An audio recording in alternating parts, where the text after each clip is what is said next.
السلام علیکم دوستو، آج ہم صالح علیہ السلام اور اس کی اونٹنی اور قوم سمود کی عیاشی، ظلم اور نافرمانی کا ذکر کرتے ہیں اور بدلے میں اس دردناک عذاب کے بارے میں بھی بتاتے ہیں۔ آخر تک ساتھ رہیے کیونکہ یہ ویڈیو سبق آموز ہونے کے ساتھ ساتھ عبرت پکڑنے والی بھی ہے۔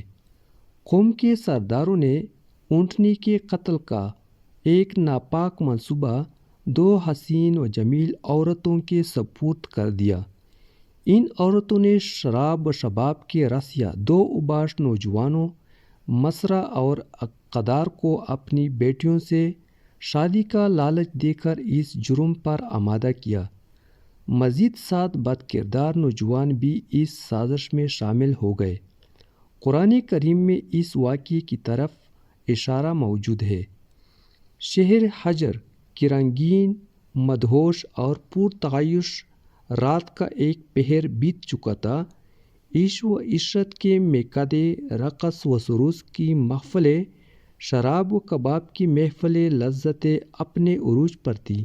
محلات سے بازاروں تک، گلی کوچوں سے صحراؤں اور میدانوں تک بے حیائی اور مکروہ دندوں نے انسانیت کی حرمت کو پامال کر دیا تھا۔ دولت کی ریل پیل اور نعمت الہی کی کثرت نے اہل شہر کو رب سے غافل کر دیا تھا اور شیطان ان کی حیوانی جبلتوں پر قابض ہو چکا تھا۔ نافرمانی اور حکم عدولی ان کے معمولات زندگی کا حصہ بن چکی تھی۔ ہاں، اگر کوئی نئی بات تھی تو وہ اللہ تعالیٰ کے نبی حضرت صالح علیہ السلام کا اعلان تھا۔ اے میری قوم، تمہارے پاس عیش و عشرت کے صرف 3 دن باقی ہیں، اس کے بعد تم پر سخت ترین عذاب نازل ہوگا۔ سورۃ ہود۔ قوم کی اکثریت نے اس تنبیہ کو بھی مذاق اور طنز میں اڑا دیا۔ البتہ چند دل نرم رکھنے والے افراد ایسے تھے جو یہ سن کر برگاہ الہی میں سجدہ ریز ہو گئے، مگر ان کی تعداد آٹے میں نمک کے برابر تھی۔ وقت کا بے رحم پہیہ تیزی سے ایک ہولناک صبح کی طرف بڑھ رہا تھا۔ رات بھر کی مستی سے تھکے ہوئے لوگ اپنے گھروں کو لوٹنے والے ہی تھے کہ اچانک ایک خوفناک چیخ نے انہیں آ لیا۔ یہ چیخ اتنی شدید تھی کہ کانوں کے پردے پھٹ گئے اور دل لرز کر رہ گئے۔ ابھی یہ عذاب ختم نہ ہوا تھا کہ ایک زبردست زلزلہ آیا اور وہ سب اپنے گھروں میں اوندے پڑے رہ گئے۔ سورۃ الاعراف۔ یوں قوم سمود کو اللہ تعالیٰ نے اس طرح نیست و نابود کر دیا کہ گویا وہ کبھی آباد ہی نہ تھی۔ سورۃ ہود۔ اس انجام نے رہتی دنیا تک کے مغرور اور نافرمان انسانوں کو خبردار کر دیا کہ آخرت کے ساتھ ساتھ دنیا میں بھی سخت عذاب ان کا منتظر ہے۔ سمود کی بستی اور حضور کا حکم۔ حضرت ابن عمر رضی اللہ اور حضرت ابو ذر رضی اللہ عنہ سے روایت ہے کہ غزوہ تبوک کے سفر میں رسول اللہ صلی اللہ علیہ وسلم نے حجر یعنی قوم سمود کی بستی میں قیام فرمایا۔ صحابہ رضی اللہ تعالی عنہ نے وہاں کنویں سے پانی بھر لیا اور اسی سے آٹا گوندھ لیا، لیکن حضور صلی اللہ علیہ وسلم نے حکم دیا کہ برتنوں میں بھرا ہوا پانی بہا دو اور گوندا ہوا آٹا جانوروں کو کھلا دو۔ پھر آپ صلی اللہ علیہ وسلم نے فرمایا، اس کنویں سے پانی لو جس سے حضرت صالح علیہ السلام کی اونٹنی پانی پیا کرتی تھی۔ صحیح بخاری۔ قوم سمود کی تباہی اور حضرت صالح علیہ السلام کی اونٹنی کا تعلق دراصل اس حقیقت کی طرف اشارہ ہے کہ اللہ کی نشانیوں کو جھٹلانے اور نافرمانی کرنے والے کتنے ہی بڑے اور طاقتور کیوں نہ ہوں، ان کا انجام عبرت ناک ہوتا ہے۔ اس بدنصیب قوم کے حالات کو جاننا اور انہیں موجودہ دور کی بدعمالیوں کے تناظر میں دیکھنا لازمی ہے۔ کاش ہم اس واقعے سے سبق حاصل کریں اور اپنی زندگیوں کو اللہ کی اطاعت اور نبی کریم صلی اللہ علیہ وسلم کی تعلیمات کے مطابق ڈھال سکیں۔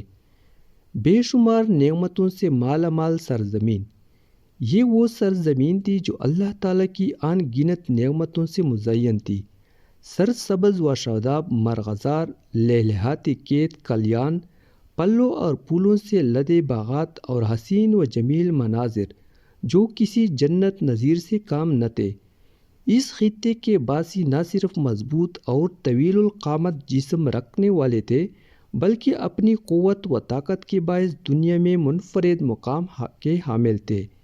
وہ سنگلاخ پہاڑوں کو چیر کر وسیع و غریض محلات تعمیر کرنے کے ماہر اور فن سنگ تراشی میں یکتا تھے۔ دولت، شان و شوکت، جاہ و جلال اور شاہانہ طرز زندگی نے انہیں حد درجہ مغرور، خودسر اور سرکش بنا دیا تھا۔ پہاڑوں کے اندر محفوظ محلات، ان کے قلعہ نما محلات پہاڑوں کے اندر اس طرح تراشے گئے تھے کہ وہ ہمیشہ کے لیے محفوظ رہنے کا گمان رکھتے تھے۔ یہی خوشگوار تصورات ان کی عقلوں پر پردہ ڈال چکے تھے۔ دولت و ثروت کی کثرت، لامحدود آسائشیں اور مراعات نے شیطان کے لیے ان پر قابو پانا آسان کر دیا تھا۔ یوں وہ اللہ اور یوم آخرت سے غافل ہو کر اپنی تباہی کا سامان خود تیار کر رہے تھے۔ قوم سمود بھی اسی راہ پر گامزن تھی۔ دیکھو مجھے جو دید عبرت نگاہ ہو۔ جزیرہ العرب کے شمال مغربی حصے میں وادی القرا میں قوم سمود کی حکمرانی تھی، جبکہ جنوب مشرقی عرب پر قوم عاد قابض تھی۔ دونوں قومیں حضرت نوح علیہ السلام کے صاحبزادے سام بن نوح کی نسل سے تھی اور انہی کے نام سے موسوم ہوئی۔ طوفان نوح کے بعد سب سے پہلے قوم عاد نے بت پرستی شروع کی۔ ان کے نبی حضرت ہود علیہ السلام تھے، جن کی نافرمانی کے نتیجے میں اللہ تعالیٰ نے ان پر تیز آندھی کا عذاب نازل کیا اور وہ صفحۂ ہستی سے مٹ گئے۔ شہر حجر اور مدائن صالح حجاز مقدس سے شام جانے والے قدیم راستے پر ایک شہر آباد تھا جسے حجر کہا جاتا تھا۔ یہ قوم سمود کا دارالحکومت تھا۔ آج یہ شہر مدائن صالح کے نام سے معروف ہے۔ مدائن صالح کے قدیم علاقوں میں العلا نامی مقام ہے جو مدینہ منورہ سے تبوک کی جانب تقریباً 450 کلومیٹر کے فاصلے پر واقع ہے۔ یہ علاقہ آج بھی آباد اور پر رونق ہے۔ العلا ہی سے وادی سمود میں داخل ہوتا ہے، جہاں ایک جدید ریلوے اسٹیشن مدائن صالح اسٹیشن کے نام سے موجود ہے۔ وادی سمود کا یہ لک و دک صحرا تقریباً 18 سے 20 مربع میل پر پھیلا ہوا ہے۔ تاریخی عمارات اور عبرت کا پیغام۔ یہاں ہزاروں ایکڑ رقبے پر وہ عظیم الشان عمارات موجود ہیں جو قوم سمود نے سرخ سنگلاخ پہاڑوں کو تراش کر بنائی تھی۔ نرم میدانی علاقوں میں موسم گرما کے لیے تعمیر کیے گئے عالیشان محلات کے کھنڈرات بھی موجود ہیں۔ 1000 سال قبل مسیح کے یہ فن پارے آج بھی جدید دور کے ماہرین تعمیرات کو حیران کر دیتے ہیں۔ سرخ پہاڑوں کے اندر تراشی گئی یہ ویران عمارتیں اس قوم کی بدعمالیوں اور نافرمانیوں کے نتیجے میں آنے والے غضب الہی کی زندہ گواہ ہیں۔ یہ شہر خاموشاں آج بھی دنیا کی نافرمان قوموں کو یہ پیغام دیتا ہے، دیکھو مجھے جو دیدہ عبرت نگاہ ہو۔ نبی سے معجزے کی فرمائش۔ قوم سمود ہی میں سے اللہ تعالیٰ نے ایک نیک اور خدا ترس انسان کو منصب نبوت عطا فرمایا۔ قرآن کریم میں ارشاد ہے، اور ہم نے سمود کی طرف ان کے بھائی صالح علیہ السلام کو بھیجا۔ سورۃ الاعراف۔ حضرت صالح علیہ السلام دن رات اپنی قوم کو راہ راست پر لانے کی کوشش کرتے رہے۔ وہ فرماتے ہیں، اے میری قوم، اللہ کی عبادت کرو، اس کے سوا کوئی معبود نہیں۔ اسی نے تمہیں پیدا کیا ہے، اس سے مغفرت مانگو اور اس کے حضور توبہ کرو۔ سورۃ ہود۔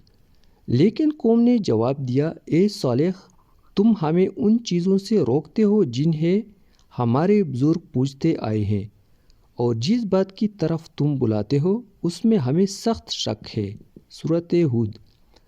حضرت صالح علیہ السلام جوانی سے لے کر بڑھاپے تک اپنی قوم کو دین کی دعوت دیتے رہے، مگر وہ ضد اور ہٹ درمی پر قائم رہے۔ معجزے کا مطالبہ۔ ایک دن قوم کے سرداروں نے کہا، اگر تم واقعی اللہ کے سچے رسول ہو تو اس پہاڑی یعنی کعبہ کے اندر سے ایک ایسے اونٹنی نکال دو جو 10 ماہ کی گابن ہو، قوی اور تندرست ہو۔ قرآن میں بیان ہے، وہ کہنے لگے، تم تو جادو زدہ ہو، ہماری ہی طرح کے آدمی ہو، اگر سچے ہو تو کوئی نشانی دکھاؤ۔ سورۃ الشعراء۔ یوں انہوں نے اپنے نبی سے معجزے کی فرمائش کر ڈالی۔ ناقۃ اللہ کا ظہور۔ حضرت صالح علیہ السلام نے ان سے عہد لیا کہ اگر یہ مطالبہ پورا کر دیا جائے تو سب ایمان لے آئیں گے۔ جب وہ سب وعدہ کر چکے تو حضرت صالح علیہ السلام اللہ تعالیٰ کے حضور دعا میں مشغول ہو گئے۔ اللہ تعالیٰ نے ان کی دعا قبول فرمائی۔ اچانک پہاڑ میں جنبش ہوئی، چٹان پھٹی اور اس میں سے ایک حسین، تندرست اور گابن اونٹنی نمودار ہوئی۔ پوری قوم نے اپنی آنکھوں سے یہ عظیم الشان معجزہ دیکھا، لیکن سردار جندغ بن عمرو اور چاند سادیوں کے سوا کوئی ایمان نہ لایا۔ حضرت صالح علیہ السلام نے فرمایا، اے میری قوم، یہ ناقۃ اللہ ہے، اللہ کی اونٹنی جو تمہارے لیے معجزہ ہے۔ اسے اللہ کی زمین میں آزاد چھوڑ دو اور کوئی ایذا نہ پہنچاؤ، ورنہ فوری عذاب تمہیں آ لے گا۔ سورۃ ہود۔ اونٹنی کی خصوصیات۔ یہ اونٹنی اور اس کا بچہ دن بھر نخلستان میں چرنے کے بعد واپس آتے تھے۔ قوم اس کا دودھ پیتی اور حیرت انگیز طور پر دودھ کم نہ ہوتا تھا۔ حضرت صالح علیہ السلام نے کنویں کے پانی کو بھی تقسیم کر دیا تھا۔ ایک دن اونٹنی پانی پیتی تھی اور دوسرے دن قوم کے لوگ۔ قرآن پاک میں ارشاد ہے، صالح علیہ السلام نے کہا، ایک دن اس اونٹنی کے پانی پینے کی باری ہے اور ایک دن تمہاری باری ہے، لیکن اسے کوئی تکلیف نہ دینا، ورنہ سخت عذاب تمہیں پکڑ لے گا۔ سورۃ الشعراء۔ اونٹنی کو جان سے مارنے کا فیصلہ۔ قرآن مجید میں اللہ تعالیٰ فرماتا ہے، اے صالح، ہم نے اونٹنی کو ان کی آزمائش کے لیے بھیجا ہے، پس تم انتظار کرو اور صبر کرو۔ سورۃ القمر۔ کچھ ہی عرصہ گزرا تھا کہ قوم کو اس اونٹنی کی موجودگی ناگوار گزرنے لگی۔ وہ دن بھر آزادی سے گھومتی پھرتی اور اپنی باری پر پورے کنویں کا پانی ایک ہی سانس میں پی جاتی تھی، جسے قوم کے لوگ پریشانی کا باعث سمجھنے لگے۔ آخر کار شیطان اکسانے پر انہوں نے ناقۃ اللہ کو قتل کرنے کا فیصلہ کر لیا۔ سازش اور منصوبہ بندی۔ قوم کے سرداروں نے یہ ناپاک منصوبہ 2 حسین و جمیل عورتوں کے سپرد کر دیا۔ ان عورتوں نے شراب و شباب کے رس یا 2 اوباش نوجوانوں مصرع اور قدار کو اپنی بیٹیوں سے شادی کا لالچ دے کر اس جرم پر آمادہ کیا۔ مزید 7 بدکردار نوجوان بھی اس سازش میں شامل ہو گئے۔ قرآن کریم میں اس واقعے کی طرف اشارہ ہے۔ شہر میں 9 افراد کی ایک جماعت تھی جو ملک بھر میں فساد مچاتے پھرتے تھے اور اصلاح نہیں کرتے تھے۔ سورۃ النمل۔ ناقۃ اللہ کا قتل۔ ایک دن یہ شکی القلب 9 افراد کنویں کے پاس گھات لگا کر بیٹھے گئے۔ قوم کے باقی لوگ اللہ کے عذاب کے خوف سے چھپ کر یہ دل دہلا دینے والا منظر دیکھنے لگے۔ حسب معمول اونٹنی پانی پینے کے لیے کنویں کے قریب آئی۔ مصرع نے کمان سیدھی کی اور ایک تیر اونٹنی کی پنڈلی میں مارا، جس سے خون کا فوارہ پھوٹ پڑا۔ یہ منظر دیکھ کر باقی لوگ خوفزدہ ہو کر پیچھے ہٹ گئے۔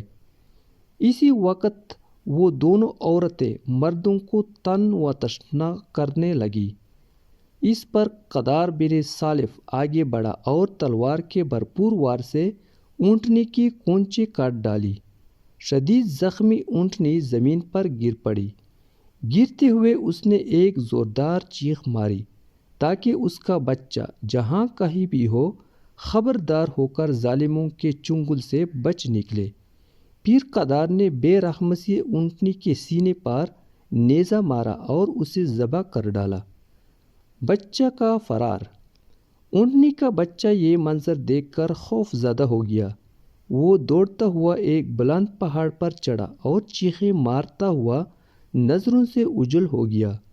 یوں قوم سمود نے اللہ کی نشانی کو قتل کر کے اپنی آزمائش میں ناکام ہو کر غضب الہی کو دعوت دی۔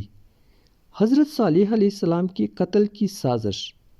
اونٹنی کے قتل کے بعد قوم سمود کے وہ 9 بد کردار افراد جنہوں نے ناقۃ اللہ کے خلاف سازش کی تھی، اب حضرت صالح علیہ السلام کو قتل کرنے کے منصوبے پر آمادہ ہو گئے۔ انہوں نے طے کیا کہ جب نبی اپنی گزرگاہ سے گزریں گے تو گھات لگا کر انہیں ختم کر دیا جائے۔ چنانچہ وہ ایک پہاڑ کی گھاٹی پر چھپ کر بیٹھ گئے، لیکن اللہ کی قدرت نے ان کے ارادے کو ناکام بنا دیا۔ اس رات پہاڑ سے بڑے بڑے پتھر برسنے لگے اور وہ سب انہی پتھروں کے نیچے دب کر ہلاک ہو گئے۔ اگلے دن جب لوگ وہاں سے گزرے تو دیکھا کہ وہ 9 افراد پتھروں کے نیچے مردہ پڑے ہیں۔ یوں یہ صفاق گروہ اپنی قوم کی تباہی سے 3 دن پہلے ہی جہنم رسید ہو گیا۔ قصص الانبیاء۔ اللہ کا غضب اور سامان عبرت۔ اونٹنی کے قتل کے بعد جب فوری طور پر کوئی غضب نازل نہ ہوا تو قوم نے خوشی کے جشن منائے اور حضرت صالح علیہ السلام کو طعنہ دیتے ہوئے کہا، صالح، جس چیز سے تم ہمیں ڈراتے تھے، اگر واقعی اللہ کے رسول ہو تو وہ غضب ہم پر لے آؤ۔ سورۃ الاعراف۔ حضرت صالح علیہ السلام نے فرمایا، اے قوم، اب تمہارے پاس صرف 3 دن کی مہلت ہے، اور سن لو، غضب کی نشانیاں یہ ہیں۔ کل جمعرات کو تمہارے چہرے زرد ہو جائیں گے، جمعے کے دن تمہارے چہرے سرخ ہو جائیں گے، اور ہفتے کے دن تمہارے چہرے سیاہ ہو جائیں گے۔ وہ دن تمہاری زندگی کا آخری دن ہوگا۔ غضب کی پیشگوئی اور انجام۔ حضرت صالح کی یہ پیشگوئیاں ایک ایک کر کے پوری ہوئیں۔ قوم کے افراد کے چہرے پہلے زرد، پھر سرخ اور آخر کار سیاہ ہو گئے، لیکن اس کے باوجود لوگ اسے معمولی جادوئی اثرات سمجھتے رہے اور اپنی عیش و عشرت میں مصروف رہے۔ آخر کار چوتھے دن کی صبح ایک ہیبتناک چیخ آسمان سے نازل ہوئی اور زمین شدید زلزلے سے لرز اٹھی۔ لمحوں میں پوری قوم ہلاک ہو گئی اور ان کی بستیاں اجڑ کر رہ گئی۔